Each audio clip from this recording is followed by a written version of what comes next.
ബഹുമാനപ്പെട്ട കേന്ദ്ര ആരോഗ്യവകുപ്പ് മന്ത്രി ശ്രീ JP നദ്ദയുമായിട്ട് കൂടിക്കാഴ്ച നടത്തി.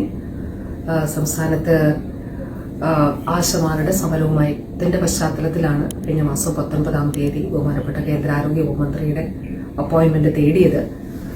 ഇന്ന് വളരെ വിശദമായി ആശമാരുടെ പ്രശ്നങ്ങൾ സംബന്ധിച്ച കാര്യം സംസാരിക്കുകയുണ്ടായി. അദ്ദേഹം അത് കേട്ടു. അപ്പോൾ നിലവിലെ അവരുടെ ഡിമാൻഡുകൾ ഉൾപ്പെടെ അദ്ദേഹത്തോട് പറയുകയുണ്ടായി. ആശമാരുടെ ഇൻസെന്റീവ്സ് സംബന്ധിച്ച കാര്യത്തിൽ അതിന്റെ വർധനവ് സംബന്ധിച്ച കാര്യം അത് കേന്ദ്ര സർക്കാർ ഗൗരവത്തോടെ പരിശോധിക്കുന്നുണ്ട് എന്നുള്ളതാണ് അദ്ദേഹം പറഞ്ഞത്. ഇക്കാര്യം അവരോട് പറയണമെന്നുള്ളതും അദ്ദേഹം പറയുകയുണ്ടായി. നമ്മുടെ രണ്ട് കാര്യങ്ങൾ, ഒന്ന് ഇൻസെന്റീവ്സിന്റെ കാര്യം, അതോടൊപ്പം തന്നെ ഇവരുടെ ഒരു ആവശ്യവുമായി ബന്ധപ്പെട്ട് വിമൻ വോളണ്ടിയർ എന്നുള്ളത് മാറ്റി വർക്കേഴ്സ് ആക്കണം എന്നുള്ളത്, തൊഴിൽ നിയമങ്ങളുടെ പരിധി വരുത്തണം എന്നുള്ളതാണ്. അക്കാര്യവും അദ്ദേഹത്തോട് സംസാരിക്കുകയുണ്ടായി. ഇത് വളരെ വിശദമായി സംസാരിച്ചു.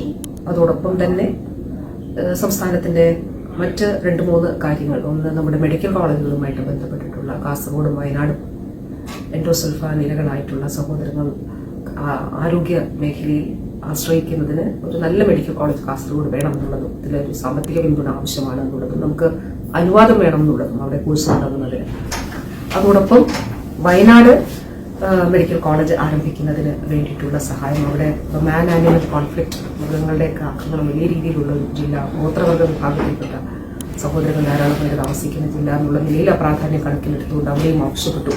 അപ്പോൾ കേരളത്തിന്റെ പരിസ്ഥിതിയിൽ എന്താണ് ചെയ്യാൻ കഴിയുക എന്നുള്ളത് അത് ചെയ്യാമെന്നുള്ളത് അദ്ദേഹം പറയുകയുണ്ടായി. കാരണം മറ്റ് സ്റ്റേറ്റ്സിൽ നിന്ന് വിഭിന്നമാണ് കേരളത്തിന്റെ ഒരു സ്ഥിതി. നമുക്ക് മെഡിക്കൽ കോളേജുകൾ എല്ലാ ജില്ലകളിലുമുണ്ട്. അപ്പോൾ സർക്കാർ മെഡിക്കൽ കോളേജ് നമുക്ക് കാസർഗോഡും വയനാടും ഇല്ല. ഇക്കാര്യം കൂടി ചർച്ചയിൽ ശ്രദ്ധയിൽപ്പെടുത്തുകയുണ്ടായി.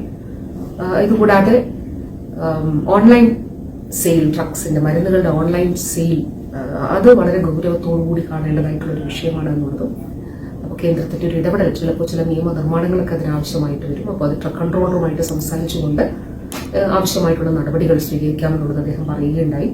എയിംസിന്റെ വിഷയത്തിൽ നമ്മൾ സബ്മിറ്റ് ചെയ്തിട്ടുള്ള നമ്മുടെ അഭ്യർത്ഥന, അതിനോട് വളരെ പോസിറ്റീവായിട്ടാണ് അദ്ദേഹം പ്രതികരിച്ചത്. നേരത്തെ അദ്ദേഹത്തെ കണ്ടപ്പോഴും നമ്മൾ ഇക്കാര്യം പറഞ്ഞിരുന്നു. അപ്പോൾ കേരളത്തിന് അത് കിട്ടണമെന്നുള്ളതാണ് അദ്ദേഹത്തിന്റെയും താല്പര്യവും അങ്ങനെയാണ്. അപ്പോൾ അത് വേഗം സാധ്യമാക്കുന്നതിന് ശ്രമിക്കാമെന്നും അദ്ദേഹം പറയുകയുണ്ടായി. അപ്പോൾ അതുകൂടാതെ നമുക്ക് 23-24 സാമ്പത്തിക വർഷത്തിൽ നമുക്കിനിയും ലഭിക്കാനുള്ള തുക സംബന്ധിച്ച കാര്യത്തിൽ അത് ഓഫീസേഴ്സിനോട് അത് പരിശോധിക്കാനായിട്ട് അദ്ദേഹം പറയുകയുണ്ടായി. അത് വർക്കൗട്ട് ചെയ്യാം എന്നുള്ളത് പറഞ്ഞു. അപ്പോൾ പൊതുവിൽ വളരെ പോസിറ്റീവായിട്ടുള്ളൊരു ചർച്ചയും സമീപനവുമായിരുന്നു. അദ്ദേഹം നമ്മുടെ കേരളത്തിന്റെ TB പ്രോഗ്രാംസിനെ അദ്ദേഹം പ്രത്യേകമായിട്ട് അഭിനന്ദിക്കുകയുണ്ടായി.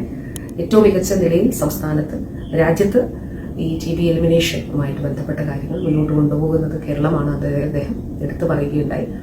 ക്യാൻസർ സ്ക്രീനിങ്ങുമായിട്ട് ബന്ധപ്പെട്ട് സംസ്ഥാനത്ത് നടക്കുന്ന പരിപാടികൾ, അക്കാര്യവും ഈ ചർച്ചയുടെ ഭാഗമായിട്ട് സംസാരിക്കുകയുണ്ടായി.